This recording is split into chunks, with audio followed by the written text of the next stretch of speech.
Madame Cook, vous êtes directrice de l'Agence européenne des médicaments et c'est vous qui avez autorisé les vaccins Covid de Pfizer et des autres. Vous avez donc joué un rôle central, moi je dirais crucial, dans la stratégie vaccinale imposée par la Commission. Je ne vous jette pas la pierre, vous avez eu une énorme pression politique. On l'a lu dans les messages qui ont fuité de votre agence. Vous avez donc octroyé une autorisation en 10 jours après avoir reçu la demande officiellement de Pfizer, sans production d'études, et Pfizer qui a sorti un vaccin en moins d'1 an. Madame, plus de 11 000 décès post-vaccination ont été signalés à l'EMA auprès de votre agence. Ici, un des rapports. Dernier d'ailleurs que je salue parce que malheureusement, vous avez encore changé votre site internet et on n'arrive plus à avoir accès à ces statistiques. À partir de quand ou de combien de cas vous allez commencer à ouvrir des enquêtes, demander des comptes aux laboratoires? Comment se fait-il que chaque fois qu'un effet négatif des vaccins, je dis bien à chaque fois, ce sont des agences nationales, la Suède ou d'autres, qui ont trouvé en premier, réagi en premier. On se souvient des thromboses, des myocardites, des hémorragies féminines. Et l'EMA a toujours été la dernière à réagir. Alors que vous avez les moyens, presque 1 000 employés, 417 millions d'euros de budget en 2022, dont 357 millions payés par les laboratoires pharmaceutiques. Vous nous direz aussi d'ailleurs combien vous verse le laboratoire Pfizer-BioNTech. Dans cette crise, vous avez paru laxiste et pro-labo. Pfizer vous a dit 95% d'efficacité, vous avez répété 95% d'efficacité. Vous savez, les laboratoires ne disent pas toujours la vérité, vous devriez le savoir, vous avez travaillé pour les lobbies pharmaceutiques, excusez-moi. Le dernier temps qui me reste, en fait, je vais la consacrer à Valérie, maman de Justine, que j'avais invitée à venir ici, mais qui est en arrêt maladie et pour cause. Bonjour Madame le député, ma fille de 20 ans s'est faite vacciner par obligation afin de rentrer à l'école d'infirmière à Montbrison. Première dose, 7 août 2021. Deuxième dose, 28 août 2021. À partir du 12 octobre 2021, malaise, tête lourde, tête oppressée, cerveau embrumé, tachycardie, palpitations, sueur, membres engourdis, vision floue, jambes qui ne la portent plus, fatigue. Se sont enchaînés une multitude de rendez-vous chez notre médecin traitant. À savoir que Justine n'est pas allée voir de médecin depuis 4 ans. Aller et retour dans les hôpitaux, on nous parlait de dépression, de spasmophilie. Tout ça en même temps que Justine essaie de suivre ses études d'infirmière. Elle travaille beaucoup à la maison, se déplace pour les partiels qu'elle valide haut la main, mais n'a pu effectuer tous ses stages. Aucune prise en charge. On ne nous écoute pas. 23 janvier 2022, guérison quasi complète. Justine est totalement guérie. 5 février 2022, pour ses études d'infirmière, on oblige Justine à faire sa 3e dose. Elle dort pendant 30 heures. À son réveil, tous les symptômes sont revenus. Plus de bleu sur tous les membres inférieurs. Herpès, peau qui gratte, après alimentation, modification du goût. Elle n'a plus accès à son cerveau selon ses propres mots. Grâce au bleu, nous sommes un peu plus pris au sérieux.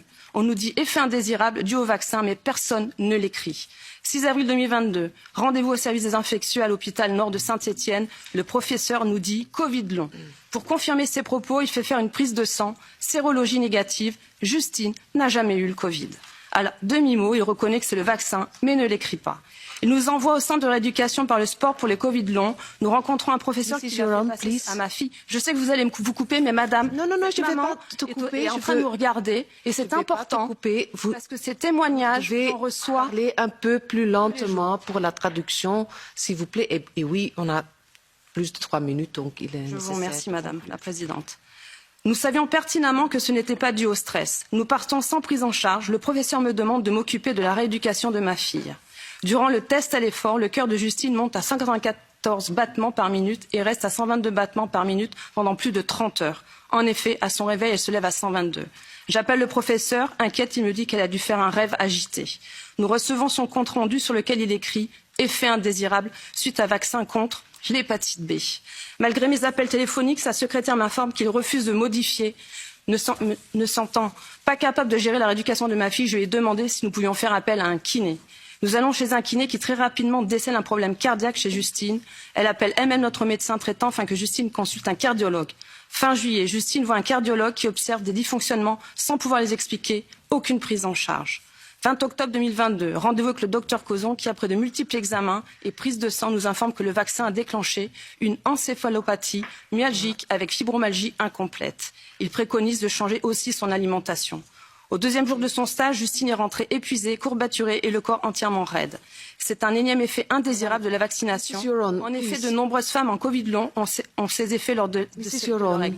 C'est important d'écouter jusqu'au bout. Non, mais ce que je regrette, c'est que l'EMA passe son temps Oui. tous les jours à Je pense que répertorier c'est des clair. cas. Je pense et ça, que c'est ce sont clair. des vrais cas. Et vous avez qu'une partie de la face émergée de l'iceberg, parce que 10% font cet effort d'envoyer leur témoignage. Et ce que je regrette, c'est qu'à ce jour, vous répertoriez dans ces beaux documents et que c'est classé et que c'est terminé. Vous ne prenez pas en compte ces cas, parce que vous l'avez encore dit en début de séance, que le vaccin est sûr et efficace. Non, madame, le vaccin n'est pas sûr et efficace. Vous passez votre temps à répertorier. Il y a déjà des gens qui passent leur temps à écrire, ça prend du temps. Des gens qui passent leur temps à nous appeler. Et je vous invite, pour conclure, je vois que l'Union européenne veut mettre en place un numéro vert d'accès à des SOS. C'est bien. Moi, je demande à ce qu'il y ait un appel téléphonique aussi directement dans votre agence et vous preniez en considération toutes ces malaises, toutes ces demandes, parce qu'il y a des vies derrière ces numéros d'appel, il y a des vies derrière ces lettres.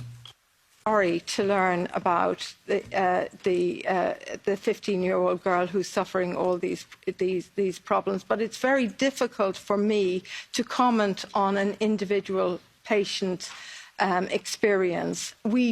There are patients we have many patients who have done very well, and we have some few patients who haven't done so well. And I think it's important to realise that and to take all these reports very, very seriously, so that they help us to build up the body of knowledge that helps to determine, well, is there something we can do? Is there a risk factor that we can take into account that might prevent somebody having the problems as you have described.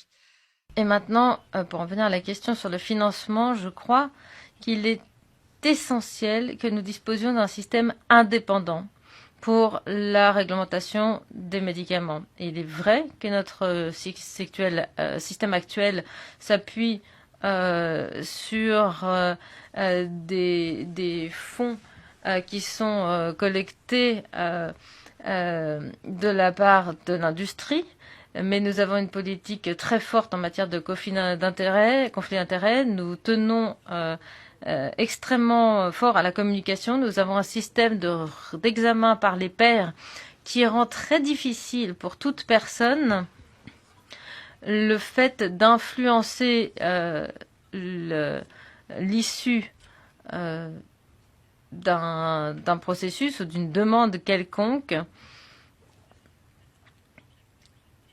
vu notre système de lutte contre les conflits d'intérêts et d'examen donc par les pairs. Et je crois que nous devons toujours compléter ce que nous faisons déjà par des financements supplémentaires pour avoir des études supplémentaires, complémentaires. Nous essayons toujours de faire au mieux avec les ressources dont nous disposons, mais il est évident que l'on peut en faire davantage dans toute l'Europe. Voilà, je crois que j'ai fait le tour. Je vous remercie.